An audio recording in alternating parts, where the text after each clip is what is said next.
Hi, so I am back with another video. This is a lock video, and I'm just basically letting you all know the type of products that I'm using on my hair, excuse me.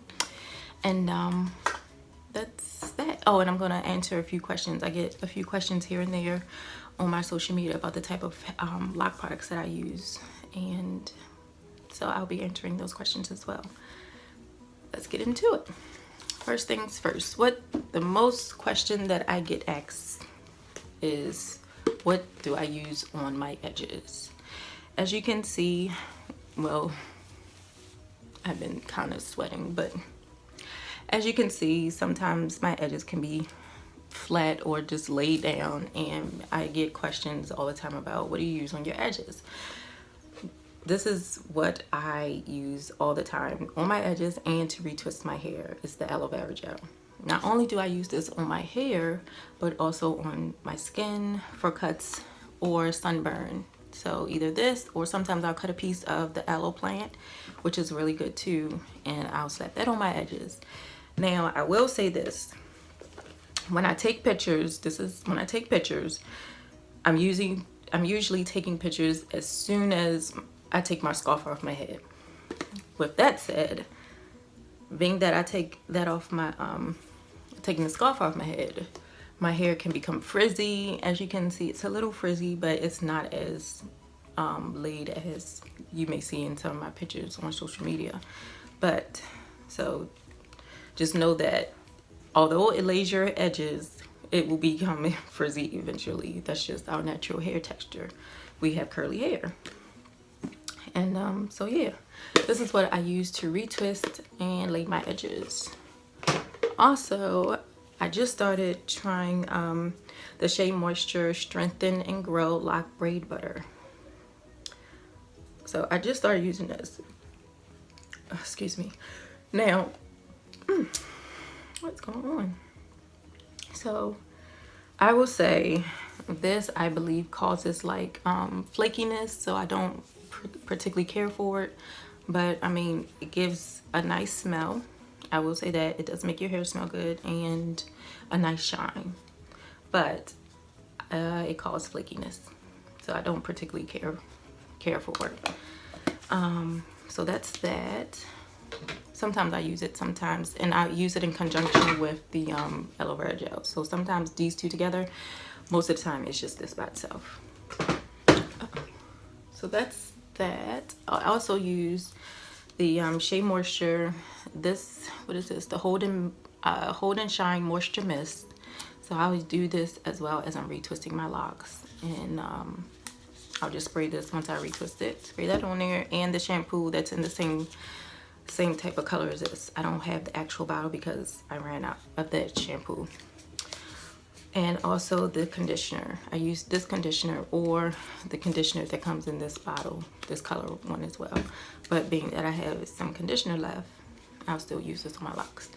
And I haven't changed really anything different since my natural hair. I believe that once you find what works for your hair, you should stick with it. That way your hair can become accustomed to you know, that type of product. When you start mixing in products, your hair can break off, it creates damage, and it's like starting from square one every time you switch up your hair products. So it's best to stick with one product that actually works with your hair. Now, for moisture, this is just a bottle of water. I spray my hair every other day or every other night with this, sometimes every night, depending on if I'm thinking of it.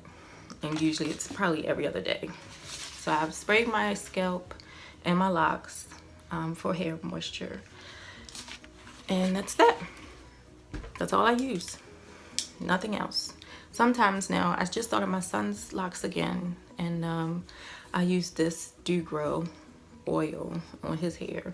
And being that it's in the house, sometimes I'll add this to like the ends of my my locks, but I don't even put oil on my scalp or anything. If you put oil or if you oil your scalp, that's an old thing that we grew up, well, African Americans, that we grew up learning or doing to grease your scalp, part your scalp, grease your scalp for moisture. No. We were lied to, y'all. We was lied to. You don't put oil or grease on your scalp because why? It clogs up your hair follicles. When your hair follicles are clogged, your hair does not grow. So don't put oil on your scalp. This is why I spray my scalp to open up my hair follicles so that my locks can grow. People always ask, well, how long you been growing your locks? I started my locks in 2010. I will say that they didn't officially lock until 2011. So with that said, about six years going on 7 years. I guess it'll make 7 years come February. All in all, 7 years. February though. February, don't get twisted. So right now, this is 6 years of locks.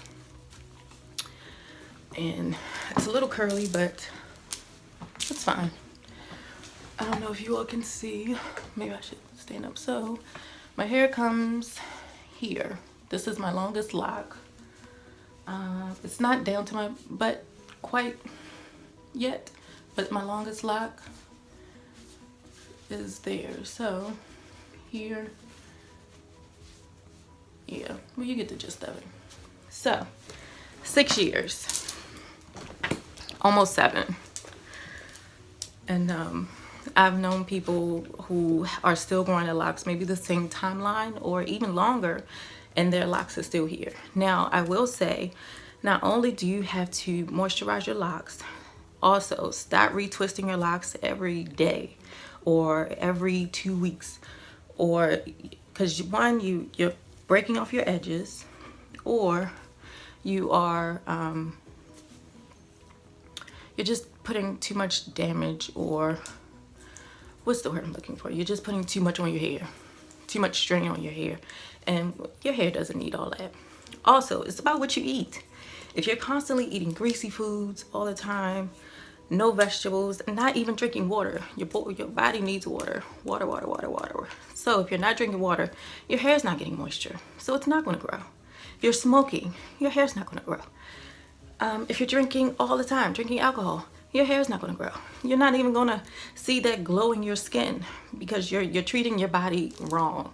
So you can't expect to treat your body wrong and then have long, luxurious hair. It doesn't work like that. But anywho, that's just my opinion.